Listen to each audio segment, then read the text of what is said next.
The stars shone like distant gems against the black canvas of space. In the command center of Earth's hidden orbital station, Commander Jack Reynolds stared at the holographic display, his face tight with worry. The alien message played again, its translation scrolling across the bottom of the screen. Juvenile civilization detected, Sector 7, Planet 3. Preliminary observation indicates early space exploration phase, preparing guidance protocols as per Confederation standard. Jack ran a hand through his gray hair.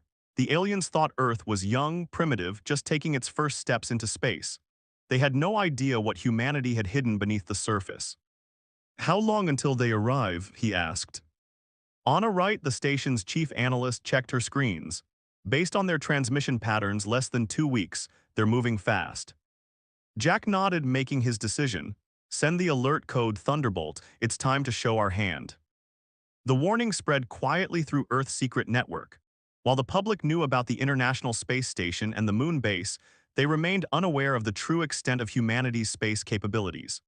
For over a century, the world's governments had kept their most advanced technology hidden, ever since they had first intercepted alien communications in 1920. In an underground base beneath the Pacific Ocean, Captain Lisa Miller walked through the docking bay toward her ship. The EDS Thunderbolt gleamed under the bright lights, its sleek black hull absorbing more than reflecting. At 300 meters long, it was Earth's first true warship built for space combat. "Captain on deck," called out Tom Davis, her first officer, as she approached. The crew of 50 stood at attention. They were the best Earth had to offer, pilots, engineers, and soldiers trained in secret for this exact moment. "At ease," Lisa said. She was not tall, but her presence commanded respect. Her dark eyes scanned the assembled crew. "You all know why we're here. For generations, we've kept our true capabilities hidden. Today that changes." She activated a screen showing the approaching alien ship. "The Confederation thinks they're coming to an infant world. They plan to guide us, which means control us, take our resources, maybe turn us into a client state. They've done it before to others." The crew watched her intently as she continued. "Our job is simple. When the order comes, we launch and show them Earth isn't the easy target they believe. We don't start a war, but we make it crystal clear we won't be controlled." Tom stepped forward. "Engine room reports all systems green, Captain. Weapons and shields at full capacity." Lisa nodded. "Good, we have 3 days to prepare. Study your stations, review the battle plans. This is what we've trained for." High above Earth, in what most people thought was just a research satellite, General William Cooper met with the World Security Council. Representatives from 12 nations sat around the table, faces grim as they viewed the data. "The alien vessel will reach Earth orbit on Friday," said the Russian representative. "It's larger than we anticipated, but still just a diplomatic ship, not a warship," added the Indian counselor. "Our intelligence confirms it's equipped for first contact, not battle." General Cooper stood at the head of the table. "This is what we've prepared for since the listening post first picked up their transmissions. They think we're children who just learned to walk. They have no idea we've been monitoring their communications for decades." The Chinese representative leaned forward. "Operation False Face, is it working?" Cooper nodded. "Perfectly. Our public space program looks exactly like what a young civilization should have. Old rockets, primitive satellites, basic space stations. Meanwhile, we've kept everything important underground or behind Mars." "And the Thunderbolt?" asked the Brazilian counselor. "Ready to launch on your command," Cooper replied. "Captain Miller reports all systems go." The American representative stood up. "Then we proceed as planned. When their ship arrives, we play along with their expectations, act impressed by their technology, appear grateful for their guidance. Meanwhile, the Thunderbolt moves into position."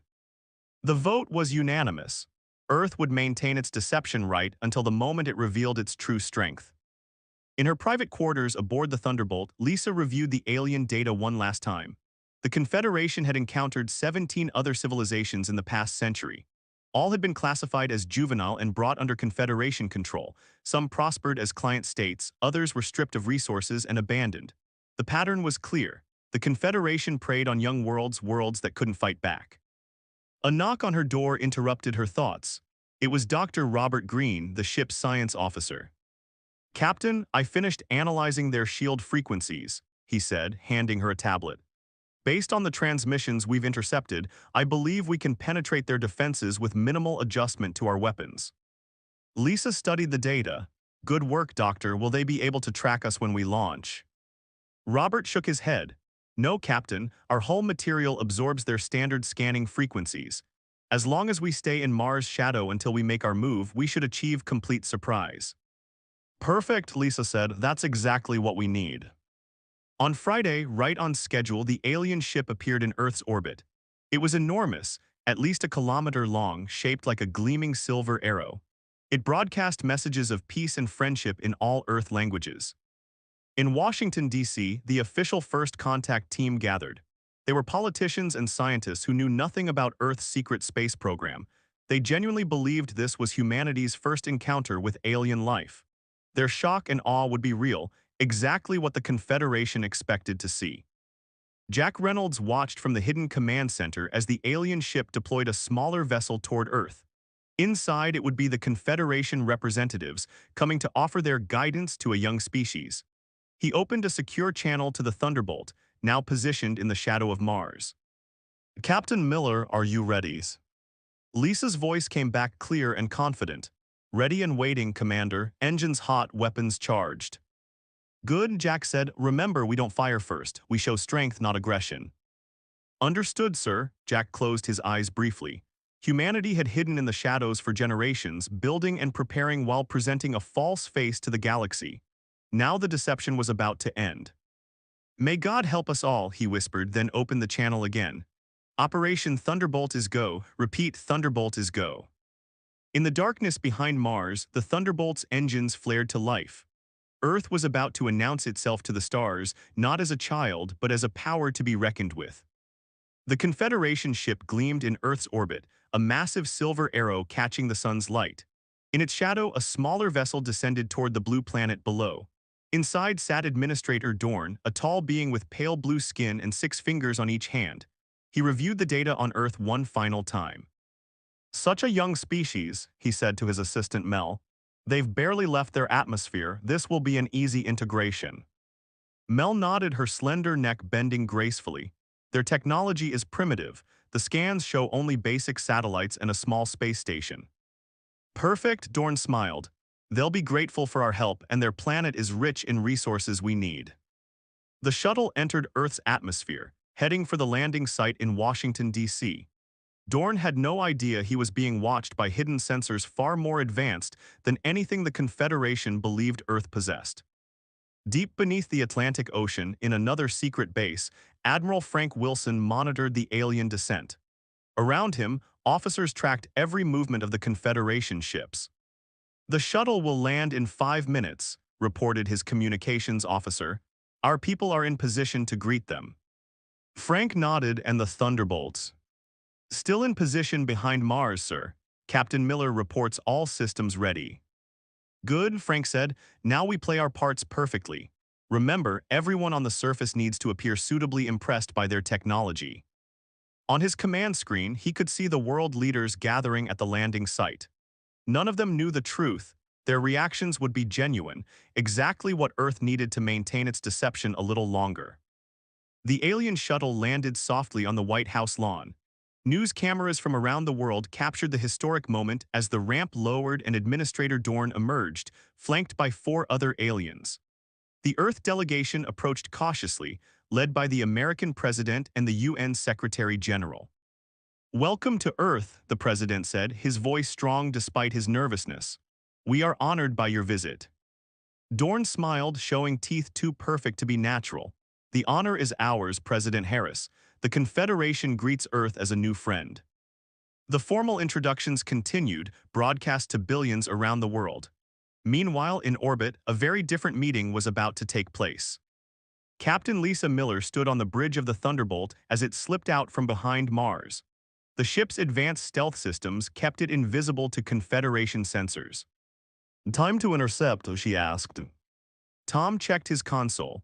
30 minutes at current speed, Captain, and the alien mother ship still in high orbit.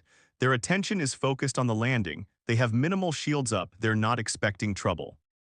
Lisa nodded. Good, maintain course and speed. Weapons on standby, but don't power up until my command. We don't want to give them any warning. As the Thunderbolt glided silently through space, Lisa thought about humanity's long journey to this moment. For centuries, Earth had kept its true capabilities hidden. When the first alien signals were detected in 1920, the world's governments had made a fateful decision to listen and learn but never reveal themselves. They had intercepted enough Confederation communications to understand the danger.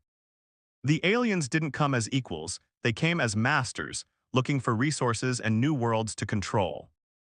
So Earth had prepared in secret. While showing the world primitive rockets and basic satellites, the hidden program built true starships and weapons that could match anything the Confederation had. Captain Tom's voice broke into her thoughts. Message from Earth Command. The surface meeting is proceeding as planned. Administrator Dorn is offering Confederation protection now. Lisa's jaw tightened. Right on schedule, let's get a bit closer. In Washington, Administrator Dorn stood before the gathered world leaders in the White House East Room. Behind him, a holographic display showed the wonders of the Confederation, gleaming cities, advanced technology, and peaceful aliens of different species living together. The Confederation welcomes developing worlds like yours, Dorn said smoothly.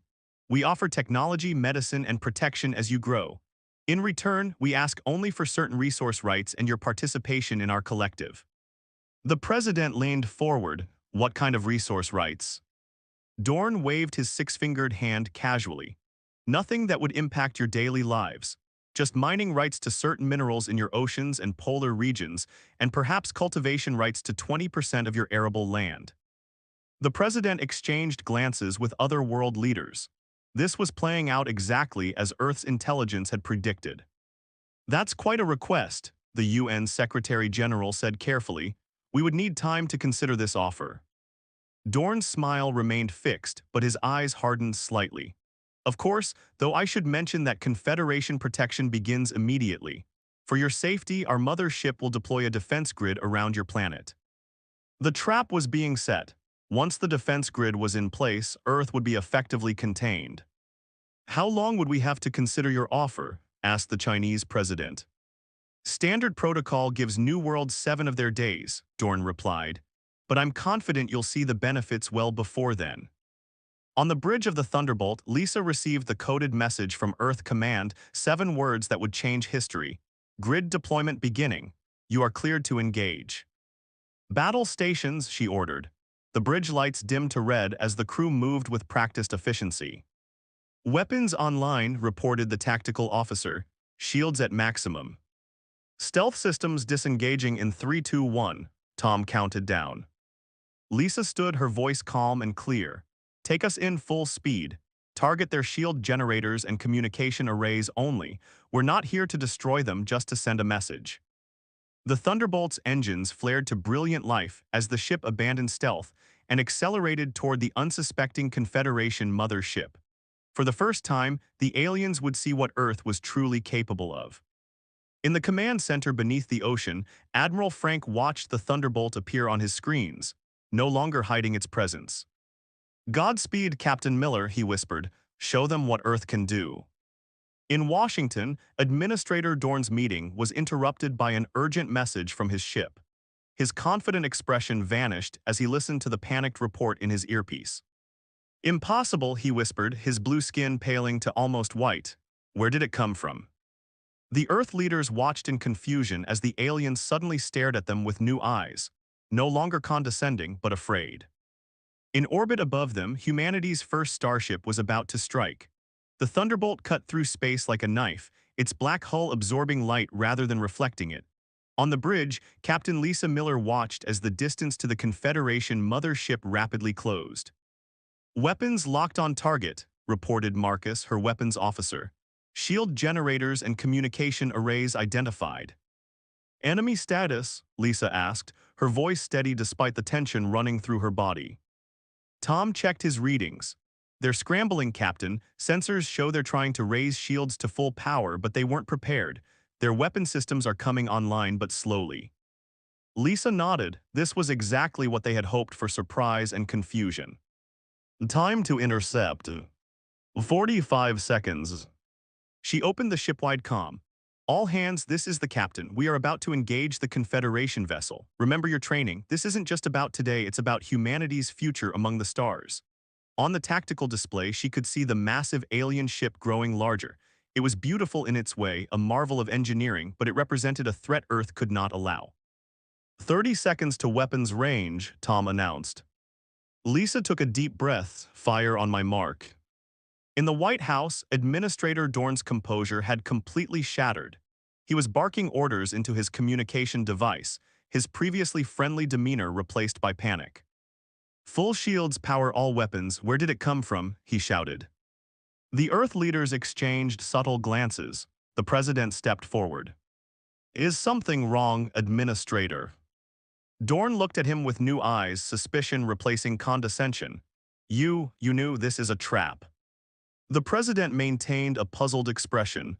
I don't understand what's happening. Before Dorn could answer, one of his aides burst into the room. Administrator, Earth has a warship. It's approaching the mother ship at attack speed. The room fell silent. The charade was beginning to unravel. Mark, Lisa commanded, the Thunderbolt's weapons fired in perfect sequence. Brilliant beams of energy streaked across space, striking the Confederation ship precisely where intended. The alien vessel's shield generators exploded in bursts of blue fire. Direct hits on all primary targets, Marcus reported. Their shields are down to 20% capacity. Again, Lisa ordered, target their weapons arrays now. The Thunderbolt banked sharply, evading the few defensive shots the Confederation ship managed to fire. Earth's warship was smaller but far more agile. It circled the larger vessel, firing with surgical precision.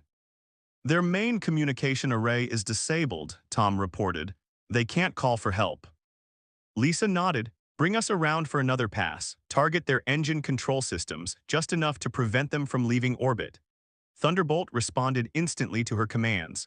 On the screens, the Confederation ship looked like a wounded animal venting atmosphere from multiple breaches. Captain, her communications officer called out. We're receiving a transmission from the alien vessel. They're surrendering. A murmur ran through the bridge. This had happened even faster than they expected. Put it on screen, Lisa ordered. The face that appeared was not Dorn's, but another blue-skinned alien, this one with markings that suggested higher rank. His expression mixed shock with fear. This is Fleet Captain Wren of the Confederation vessel Enlightenment. We surrender. Please cease your attack. We have civilians aboard. Lisa kept her expression neutral. This is Captain Lisa Miller of the Earth defense ship Thunderbolt. Your surrender is accepted on condition that you power down all remaining weapons and make no attempt to deploy your containment grid or contact other Confederation vessels. The alien blinked rapidly, clearly struggling to understand how this was possible. Agreed, but how? Earth is a juvenile world, your technology cannot. Your intelligence was wrong, Lisa cut him off. Transmit your compliance and prepare to receive boarding parties. As the screen went dark, cheers erupted across the bridge. Lisa allowed it for a moment before raising her hand for silence. Well done, everyone, but this is just the beginning. Tom, contact Earth Command. Tell them the Confederation ship is secured and ask for instructions regarding Administrator Dorn. In the underground command center, Admiral Frank Wilson received the news with grim satisfaction. Around him, officers and technicians celebrated quietly. The Thunderbolt reports complete success, sir, his aide said. The alien ship is disabled and has surrendered. Frank nodded. Send the extraction team for Dorn. It's time to drop the act. He turned to the large screen showing the Thunderbolt positioned beside the much larger Confederation vessel. Decades of secrecy and preparation had paid off. Earth had revealed its true face, not a helpless child, but a prepared defender. Begin Operation Truth, he ordered. It's time to show them everything. In Washington, the mood had changed dramatically. Administrator Dorn was now surrounded by not just diplomats, but military personnel who had shed their civilian disguises. They wore uniforms with patches showing Earth's real space fleet insignia. What is the meaning of this? Dorn demanded, though his voice lacked conviction. The president's friendly expression remained, but his eyes had hardened. Administrator, your ship has surrendered to our forces. Your deployment of a containment grid has been prevented. Impossible, Dorn whispered. You're a juvenile species. You have only primitive rockets and basic satellites. The president smiled. That's what we wanted you to believe. What the Confederation has been seeing is only what we allowed you to see. A new figure entered the room, General William Cooper in full military dress. Administrator Dorn, you will now accompany us to our orbital command center. There's much to discuss about the Confederation's future relationship with Earth. Dorn looked from face to face, finally understanding. How long, he asked, how long have you been deceiving us? The general's smile was cold. Since we first intercepted your transmissions over 100 years ago, we know all about the Confederation's guidance of developing worlds. We know what happened to the Polari and the Vox. We know everything. Dorn's shoulders slumped. The perfect trap had been sprung and he had walked right into it. Captain Lisa Miller watched as her boarding parties reported back from the Confederation ship. The aliens had complied fully, powering down weapons and accepting Earth's troops aboard. Captain, Tom called out, we're receiving new orders from command. We're to escort the Confederation vessel to the dark side of the moon. Lisa raised an eyebrow. The dark side, so they're finally revealing Luna Base. Yes, Captain, Operation Truth is in effect. All hidden bases and ships are being revealed. Lisa smiled. After generations of secrecy, humanity was finally showing its true face to the stars. The Thunderbolt was just one of dozens of advanced warships Earth had built in secret. Send the escort coordinates to the Confederation vessel, she ordered, and prepare for Phase 2. As the Thunderbolt moved into position, Lisa thought about what would come next. This wasn't just about defending Earth, it was about changing the balance of power in the galaxy. The Confederation was about to learn that humanity would not be controlled or exploited. They had thought Earth was young and an easy target for their manipulations. Instead, they had found a wolf in sheep's clothing, and now the wolf was showing its teeth. Administrator Dorn had never felt so small. The shuttle carrying him from Earth ascended through the atmosphere, but instead of returning to his ship, it changed course toward the moon. Through the viewport, he could see his own vessel, the mighty Enlightenment, being escorted by the black Earth ship that had so easily disabled it. Where are you taking me? He asked the silent human guards. General Cooper, sitting across from him, finally spoke. To a place that doesn't exist, according to your intelligence. The shuttle banked and the dark side of the moon came into view. Dorn's eyes widened. Where there should have been only craters and dust, there was instead a massive complex spreading across the lunar surface. Lights gleamed from domes and towers. Ships moved in and out of large hangar bays. Impossible, Dorn whispered. Luna Base, General Cooper said with undisguised pride. Established 80 years ago, home to 10,000 personnel, one of 12 major off-world bases we've built. The shuttle descended toward an opening in the largest dome. As they landed, Dorn could see humans in uniforms moving with purpose through the base. This was no hastily built facility. This was the result of decades of planning and construction. Why the deception? Dorn asked as they exited the shuttle. Why hide all this? Cooper gave him a hard look. Because we know how the Confederation treats worlds it considers threats. Captain Lisa Miller stood at attention as Admiral Frank Wilson stepped onto the bridge of the Thunderbolt. The crew snapped to salute. At ease, the Admiral said. Captain Miller, excellent work. The Confederation vessel is now secured at Luna Base. Thank you, sir, Lisa replied. What are our orders now? Admiral Wilson moved to the command chair that Lisa had vacated. The next phase is already beginning. Earth is revealing its full capabilities, not just the Thunderbolt but the entire fleet. On the main screen, a tactical display showed green dots emerging from hidden bases on Mars, beneath Earth's oceans, and from the asteroid belt. Each dot represented an Earth warship moving into defensive positions around the planet. 30 ships, sir, Tom asked, unable to hide his surprise. 37, actually, the Admiral corrected. Plus our fixed defenses and orbital platforms. We're showing the Confederation exactly what they're dealing with. Lisa studied the display. What about Administrator Dorn? He's being taken to the council chamber at Luna Base. It's time for new negotiations, with Earth dictating the terms. In the gleaming council chamber beneath the lunar surface, Dorn sat alone at one end of a long table. At the other end were the representatives of Earth's nations, now dressed in their true military and diplomatic uniforms rather than the civilian clothes they had worn on the surface. The president spoke first. Administrator Dorn, let me formally introduce myself. I am not just the President of the United States, but also the current chair of the Earth Defense Alliance, the organization that has, for over a century, prepared humanity for this day. Dorn looked from face to face. Your deception was complete. We had no indication of your true capabilities. That was the point, said the Chinese representative. We intercepted Confederation communications in 1920. We learned how you guided developing worlds, how you stripped resources from planets that couldn't defend themselves. So we made a decision, the Russian delegate continued. We would appear weak while building strength. We would let you see only what supported your belief that we were primitive. Dorn's 6 fingers tapped nervously on the table. What happens now? Will you destroy our ship, kill me and my crew? The president shook his head. No, we are not like the Confederation. We don't destroy those we can talk to. Instead, we want to negotiate as equals. A door opened and Technical Officer Ben Parker entered. He was carrying a data pad. Sorry I'm late. The analysis of their ship is complete. And asked the president. Ben smiled. As we suspected, their technology is advanced, but not as advanced as they led us to believe. In some areas, we're actually ahead of them. He turned to Dorn. Your weapon systems, for instance, impressive, but our quantum shielding is better.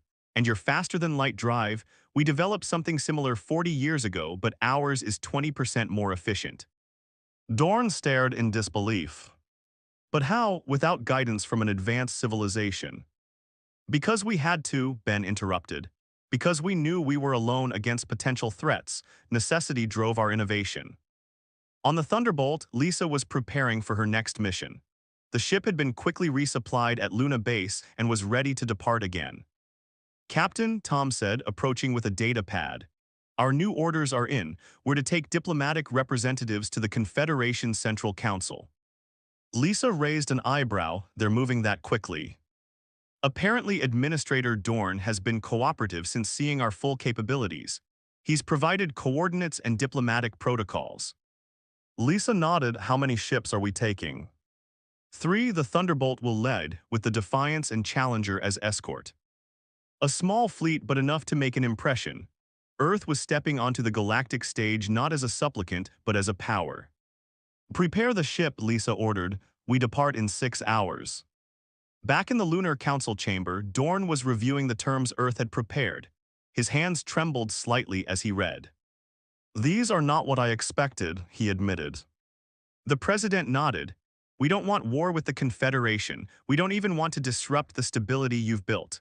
What we want is recognition as equals and reform of how you treat developing worlds. Dorn looked up. The Council will never agree to this. They will, said General Cooper, once they understand the alternative. Earth is prepared to protect other developing worlds from exploitation by force if necessary. The implications were clear. Earth wasn't just defending itself, it was positioning itself as a counterweight to Confederation power. You've been hiding and watching for a century, Dorn said slowly. What else have you been doing that we don't know about? The Russian representative smiled coldly. We've been making friends, Administrator, other worlds that chafe under Confederation guidance. We've been very quiet, very careful, but we haven't been idle. Dorn set down the data pad, his world changing by the minute. The Confederation had stumbled upon not just a surprisingly advanced world, but a potential revolution in the making. I will present your terms to the Council, he said finally, but I must warn you they will not surrender power easily. The president's expression was firm. Neither will Earth. We've waited too long and prepared too carefully to accept anything less than full recognition of our sovereignty and the sovereignty of any world that asks for our protection. As Dorn contemplated this new reality, the Thunderbolt and its sister ships broke orbit from the moon, beginning their journey to the heart of the Confederation and to a new future for Earth among the stars.